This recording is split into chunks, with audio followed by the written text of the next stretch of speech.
आइए, बहुत बहुत स्वागत है संस्कार एकेडमी के इस लेक्चर सीरीज में। आज हम क्लास 12वीं के केमिस्ट्री के अंतर्गत जो लेक्चर सीरीज चल रहा है, इम्परफेक्शन और डिफेक्ट्स इन क्रिस्टल। क्रिस्टल में अपूर्णता या दोष, उसमें हम आगे चर्चा करेंगे।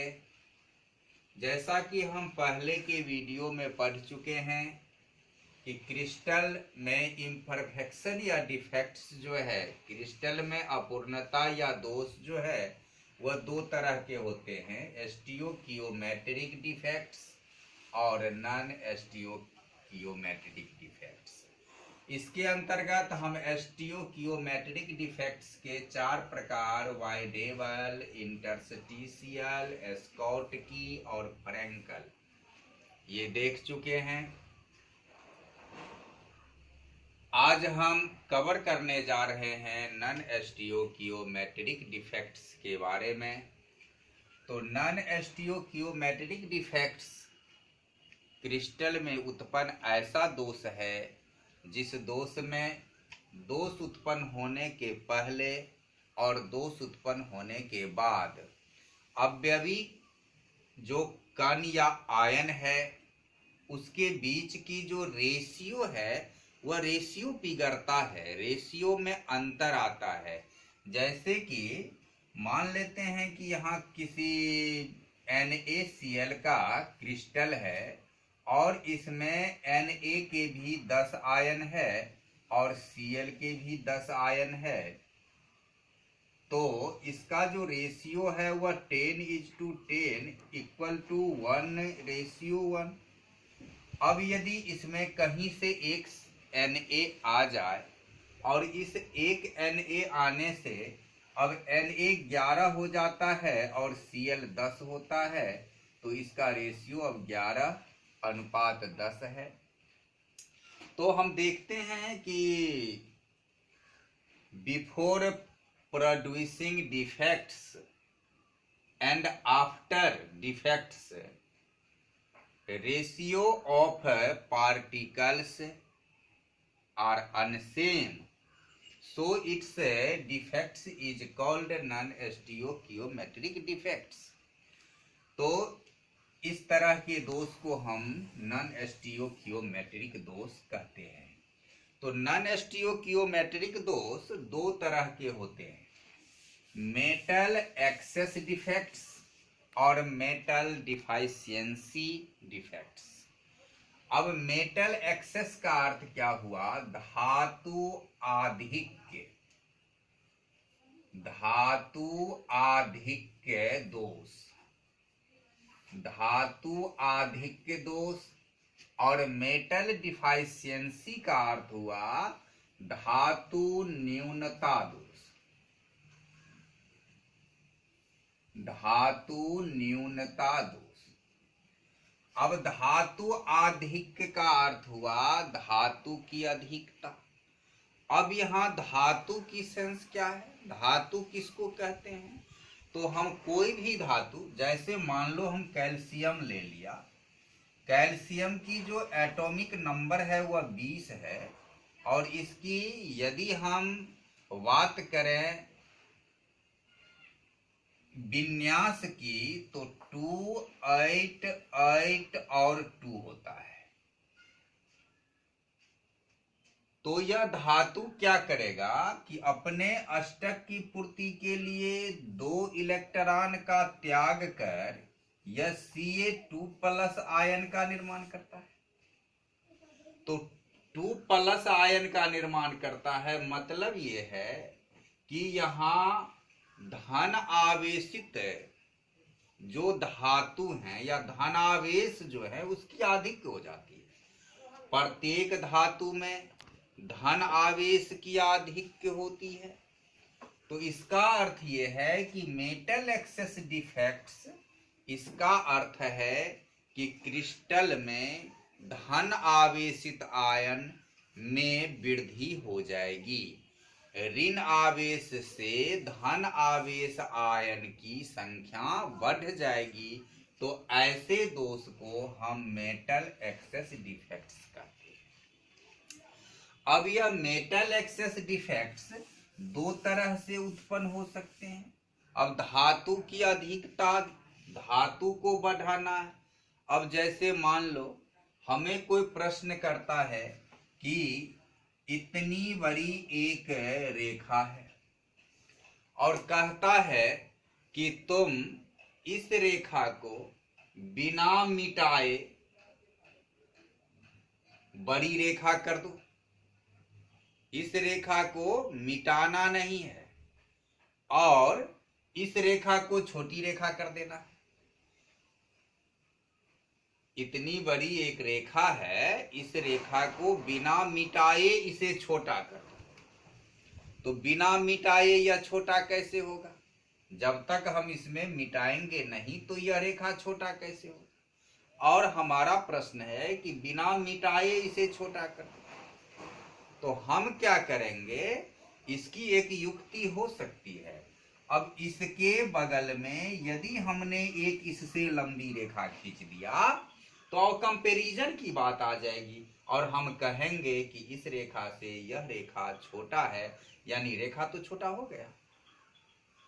तो इसी तरीका से धातु आधिक्य दो तरह से उत्पन्न हो सकते हैं। या तो धातु बढ़ा दें, अर्थात धनायन को बढ़ा दें तो धातु की अधिकता हो जाएगी, या फिर ऋणायन को कमा दें तो धातु की अधिकता हो जाएगी।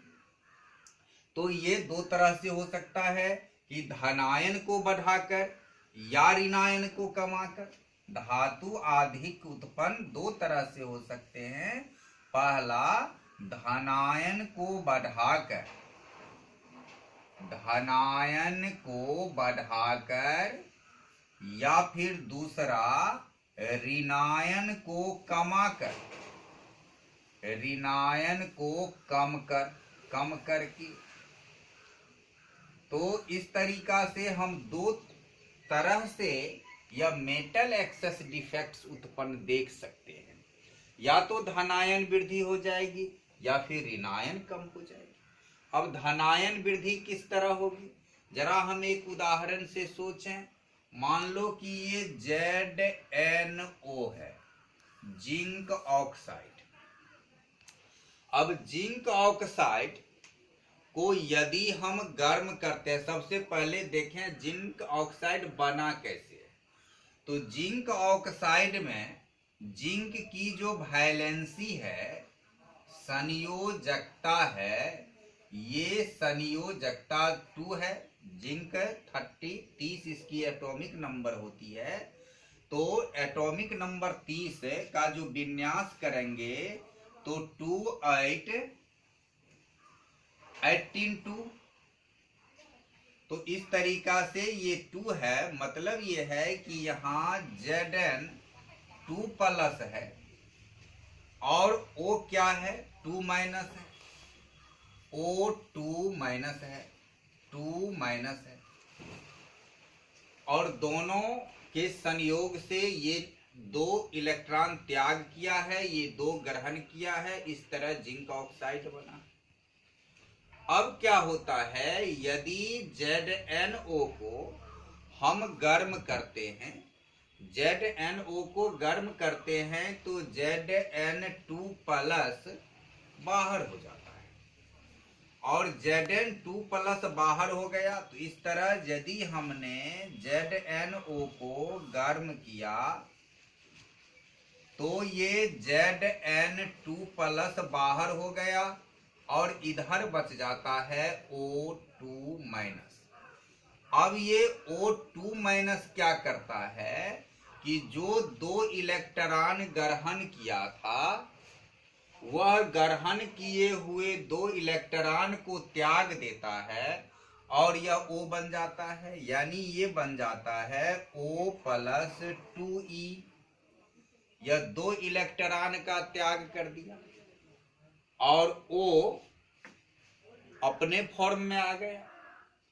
अब क्या होगा कि ये 2 इलेक्ट्रॉन का त्याग किया।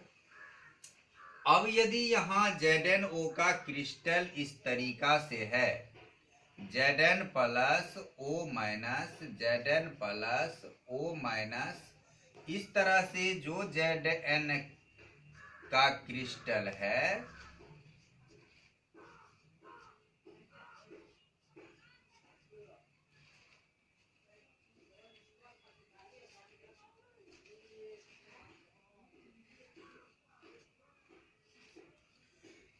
इस तरह से Zn का क्रिस्टल है।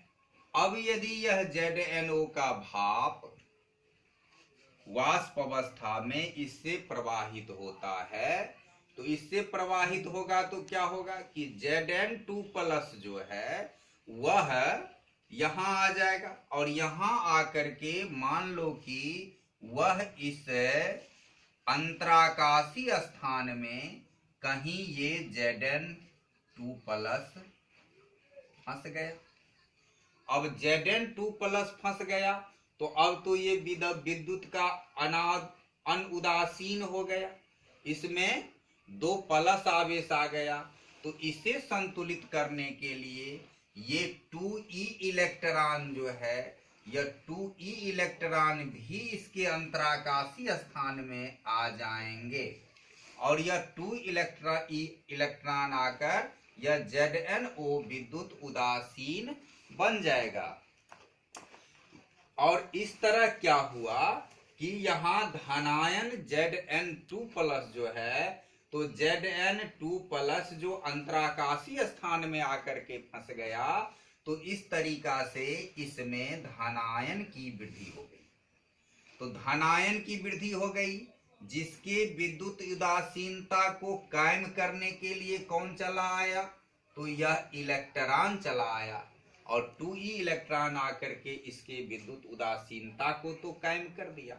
लेकिन अब क्या हुआ, यदि पहले 1 2 3 4 5 ये Zn था 6, अब ये हो गया 7, तो इस तरह से ये धनायन की मात्रा तो बढ़ गया, ऋणायन नहीं बढ़ा, वो उसके टक्कर में नहीं बना, और इसको उदासीन करने के लिए ये इलेक्ट्रॉन आ गया।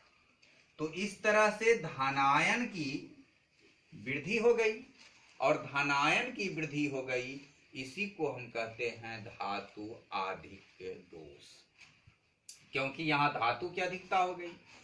अब इसमें आया है कौन, तो इलेक्ट्रॉन। अब देखो इलेक्ट्रॉन आया है, यह इलेक्ट्रॉन मुक्त इलेक्ट्रॉन है, यह मुक्त इलेक्ट्रॉन है, फ्री इलेक्ट्रॉन है। और फ्री इलेक्ट्रॉन जहां कहीं भी आएगा तो इसके 2 प्रभाव होंगे। पहला प्रभाव होता है कि विद्युत धारा, ये मुक्त इलेक्ट्रॉन कारण बनता है विद्युत धारा का, और दूसरा कि रंग का, कलर का। तो ये रंग और कलर का ये कारण बनता है। तो इस तरीका से अब यहां चूंकि मुक्त इलेक्ट्रॉन आया है, इसलिए क्या होगा कि इसके रंग में परिवर्तन हो जाएगी। कैसे परिवर्तन होगी, तो ZnO जिंक ऑक्साइड जो है, इसका रंग पहले सफेद होता है, और जब इसमें ये डिफेक्ट उत्पन्न हुआ कि Zn की अधिकता हो गई, उसको बैलेंस करने के लिए इलेक्ट्रॉन आया है, तो इलेक्ट्रॉन इसमें एक रंग उत्पन्न कर देगा, और रंग उत्पन्न करेगा तो इस अब दोष रहित जो ZnO का क्रिस्टल है, उसका रंग सफेद के बजाय पीला हो जाएगा। तो इस तरीका से रंग में डिफेक्ट हुआ।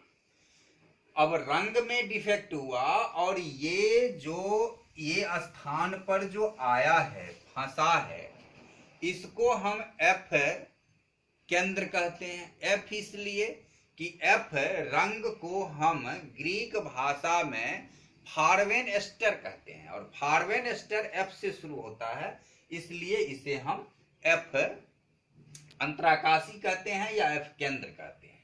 तो इस तरीका से हमने देखा कि किस तरह धातु की अधिकता होकर के ये दोष उत्पन्न हुआ। अब दूसरी बात हो सकती है कि हम क्या करेंगे कि ऋणायन को कम कर देंगे। अब ऋणायन को कम करने का हम इसी तरह से फिर उदाहरण देखें कि ऋणायन कम कैसे होगा।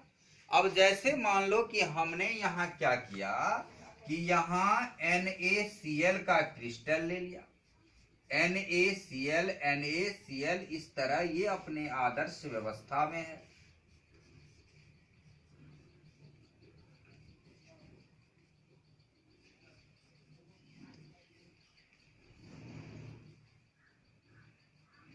ये अपने आदर्श व्यवस्था। अब इसके ऊपर यदि हम इस तरीका से ऐसे इस तरीका से हम सोडियम का वाष्प प्रवाहित करते हैं, वेपर ऑफ सोडियम, सोडियम का वाष्प प्रवाहित करते हैं, तो अब देखो सोडियम में क्या होता है, सोडियम में एक इलेक्ट्रॉन है और वह एक इलेक्ट्रॉन त्याग करके Na+ बनाया है। तो ये सोडियम जो है ये वाष्प है, माने गर्म किए हैं, तो सोडियम गर्म करने पर बना है Na++ एक E, तो एक इलेक्ट्रॉन बना है। अब क्या होगा, जब इसमें सोडियम को गर्म करेंगे तो यहां सोडियम के आयन बन रहे हैं। यह सोडियम का आयन क्या करेगा, धनायन है, तो क्रिस्टल से ऋणायन को निमंत्रण देगा, ऋणायन को कहेगा कि तुम मेरे साथ आकर बॉन्ड करो। और इस तरीका से मान लो कि क्रिस्टल का एक Cl- क्या होगा, यहां से यहां चला जाएगा, Cl- यहां चला जाएगा और इससे NaCl बना लेगा। अब ये Cl चला गया तो इसके स्थान पर एक छिद्र उत्पन्न हो गया। अब इसके स्थान पर जो एक छिद्र हुआ, खाली छिद्र, तो एक ऋणायन कमा। अब उस ऋणायन को पूरा करने के लिए यह इलेक्ट्रॉन यहां पहुंच जाएगा, तो ऋणायन पूर्ति हो गई। इस तरह से क्रिस्टल का विद्युत उदासीनता कायम रह गया, विद्युत उदासीनता कायम हो गया। लेकिन क्या हुआ कि एक ऋणायन गोल हो गया। अब ऋणायन गोल हो गया तो इसमें धनायन का अनुपात बढ़ गया। यहां क्या हुआ, धनायन आ गया तो धनायन का अनुपात बढ़ गया, यहां ऋणायन चला गया तो धनायन का अनुपात बढ़ गया। तो इस तरीका से यहां ऋणायन के जाने से धनायन की वृद्धि हो गई। और ऐसे ही दोष को हम कहते हैं कि मेटल एक्सेस डिफेक्ट्स जो है, धातु अधिक। अब यदि धनायन चला गया तो ये ऋणायन चला गया तो धनायन की वृद्धि हो गई, तो धनायन वृद्धि हो गई। तो इस तरीका से जो ये दोष है।